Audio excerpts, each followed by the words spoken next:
sa mga binablog din natin na lugar, araw ng linggo,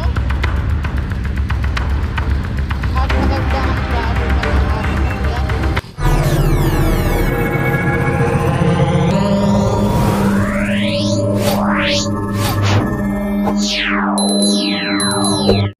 Hello mga kabungkis, welcome back again to another vlog. For today's video, bayan ng Novaliches tayo. Ito lang tayo, update lang sa lugar dito sa Novaliches para sa mga nakatira or namimiss ang kanilang lungsod. Ililikot ko lang po kayo sandali, mga ilang minuto. Gusto ko lang pakita rin yung kaibahan ng Novaliches sa mga binablog din natin na lugar, araw ng linggo, at maganda ang daloy ng mga sasakyan. Walang traffic, of course. Ito merong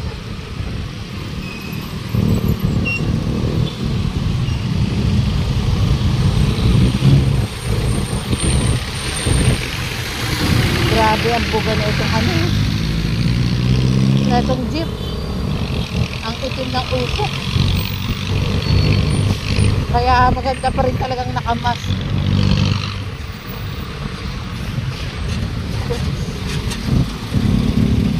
Ito hindi lang Manila ang ating in-update ngayon, pati Novaliches.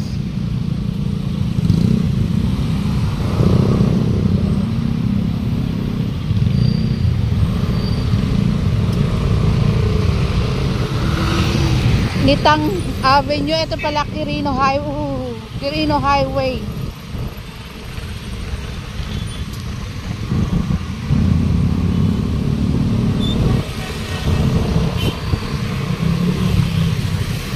At kung mauga ang aking kuha, pasensya na po. Ito naman dito sa Novaliches, ngayong araw ng linggo, maluwag ang daloy ng sasakyan, tapos wala kang makikita mga obstruction sa bawat bangketa.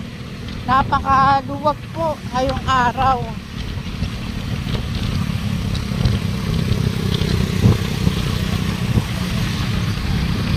Kaya panoorin nyo po lagi yung upload natin para updated kayo sa mga ganap sa araw-araw.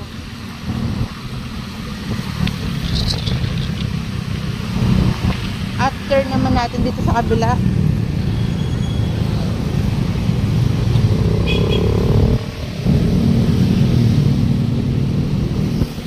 Maluwag din po ang bangketa dito, talagang madadaanan talaga ng taong bayan. Although may mga iba sa ibang lugar pasaway dahil nga nasasakop nila yung bangketa, ultimo kalsada. Ayan po yung kahalagahan ng clearing operation. Maibalik sa taong bayan ang bangketa at ang kalsada magamit.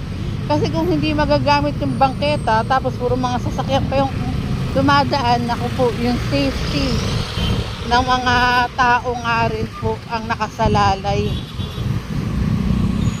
Kaya sana hindi lang puro business ang isipin, sana isipin din yung kapwa, yung dadaanan ng kapwa.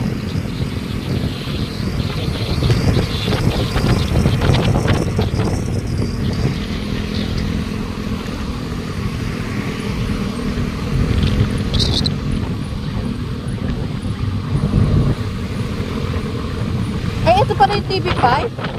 Ha? Novaliches pala yung TV5. Okay.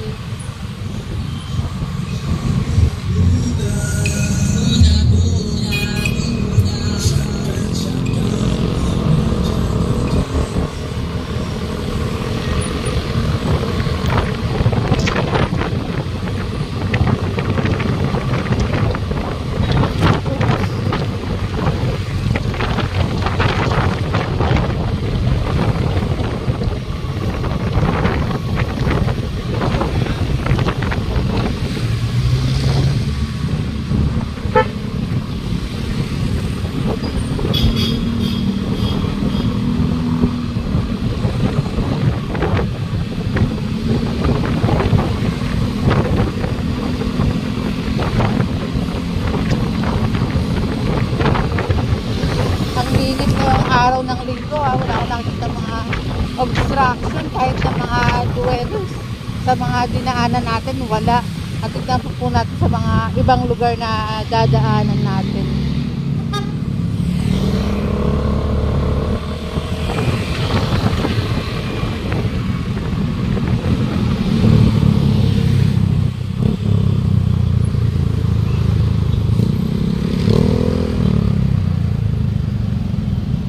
Nag-clearing na ba tayo sa Nobalito? Tinanong ko kasi baka na-clearing na ako kasama ang MM. Pero hindi naman daw po. Sabi ni kasama guide po kayo para sa mga clearing operation ng MTPBTM.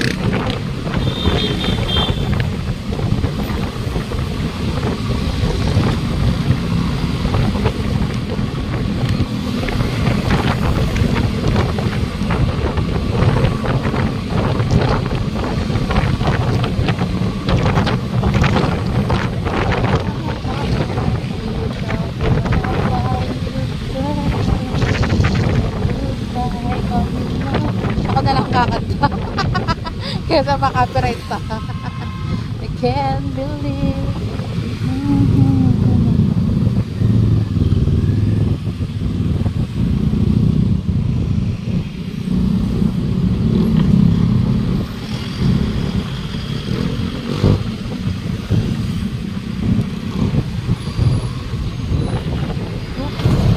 Ayan, tumatraffic na.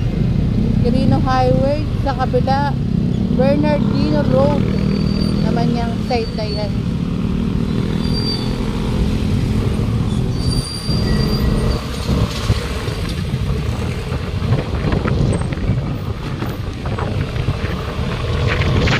Auto-vlog tayo ngayong araw pala.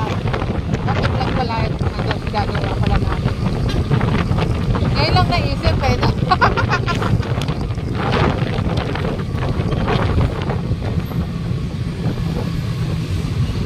At kung nagustuhan niya ang ating mga motovlog, kasi ilang video na to na i-upload natin, comment lang kayo para kung may mga lugar pa tayong pinupuntahan, may i-vlog din po natin. Kasi may mga pinupuntahan din akong lugar kasi hindi ko na nagagawang i-vlog.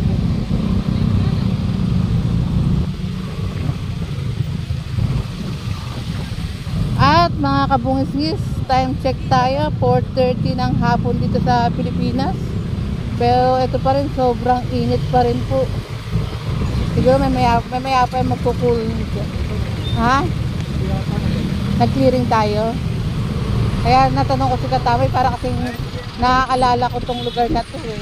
Na nag-clearing kami kasama MMDA eh. Ito daw sabi ni Katambay. MMDA scope headed by Sir Richard Apoderado and MMDA Task for Special Operation led by Chief Joey Furio. Yan mga nakasama natin sa MMDA. Sir, salamat at naiingatan din tayo kapag natin sa MMDA.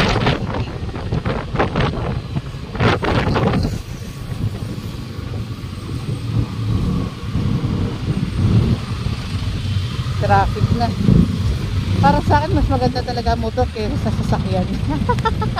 Kasi ano eh, ito ang traffic, ang ano sa gasolina, sa motor kahit na napakasikip, talagang sisiksik at sisiksik talaga itong mga motor eh.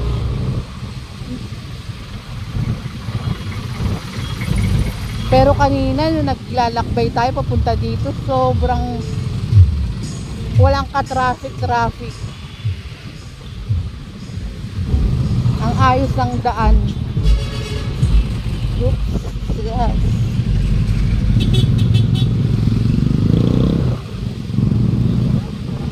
Ito Mindanao Avenue na po pala etong side na to.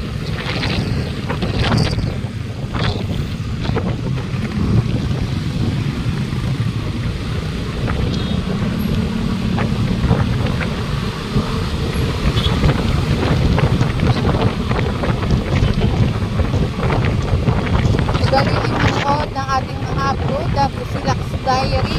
At kung meron naman po kayong mga sasabihin, question, comment sa ating pagbablog, mapunta lang po kayo sa Pusilang Diary Facebook page kung meron kayong mga gustong sabihin.